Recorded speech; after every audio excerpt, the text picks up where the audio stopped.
Hey, St. John friends. You know, one of the things I really love about this community and this congregation is the values that we hold and we try to live up to. One of them is welcome, the value of welcome. We want people to feel welcome here, to join us, to find a home here and to make this place their community. And the other one is, another value we have is protecting the vulnerable and making sure that people are safe. So that this is a sanctuary, that this is a safe place and a safe space. And that contributes to people feeling welcome. So safety and welcome are two values that we strive for and try to live up to. But there are times when those two values are in tension with one another. And recently, we've been reviewing our policies and procedures to make sure we are welcoming and to make sure that we really are. This really is a safe place for vulnerable people. And so you might have noticed a few things that we've just been experimenting with, trying things out. One of them is on the restrooms where we have a sign that says, please supervise children at all times. Now, I want to make sure you know that there's been no incidents. There's been no threats or concerns specifically at all. But it's just a good idea to remember that this is a public place when we have worship. And there are many people here because we have a wide welcome.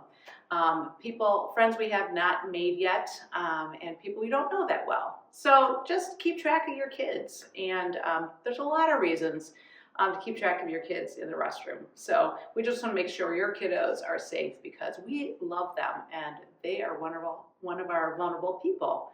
So we want to make sure they are protected. So another thing that you might have noticed around here is we have some private signs on some of our offices, the sacristy, because those are places that are not for the public. You know, we might be open on Sunday morning for anyone to walk in, but these are rooms where they need an invitation to come into. And the reason we've done that is basically to have clear boundaries. You know, we have a lot of people come in for volunteering through the food pantry. We have people who are invited in to use the restrooms when they're getting food from the food pantry, from those neighbors. There's a lot of different reasons. And so we thought we'd just put a clear boundary in some of these spaces that people need invitations to enter into.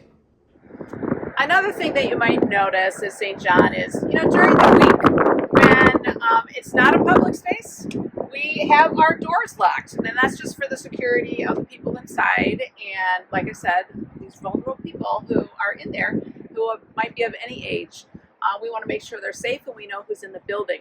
So you might notice these doors are locked, not just during the week, but like on Saturday nights for worship, on Wednesday nights when we have confirmation, these doors are locked for the same reason.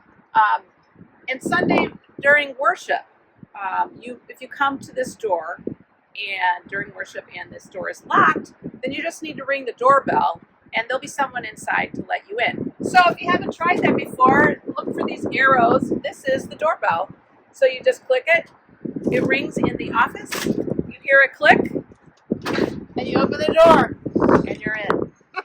The other thing that we realized was already in place in an informal way, and what I'm going to start calling now, or I might think of a new name, the St. John Support Team. This is a group of people who are here during worship, who are in this narthex space, who are familiar with the people of this congregation, who are welcoming to visitors, and who aren't afraid to welcome strangers and to talk to new people, to help people who are in need. Because sometimes people come here and they're looking for food because we have a food pantry.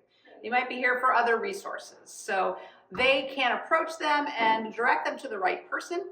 We have a staff person here on Sunday mornings in our church office. So this person could refer them down there. But this person would be a resource to people who need help. There's a medical emergency, for instance, also. But this person would mainly be keeping an eye on the space to just make sure that nothing's out of place, and to make sure that it maintains its safety and is still a welcoming place. So all of these things are things we've just been experimenting with as we review our safety procedures and policies. We have written and unwritten ways that we keep this a welcoming and safe place. And so we're just reevaluating those now.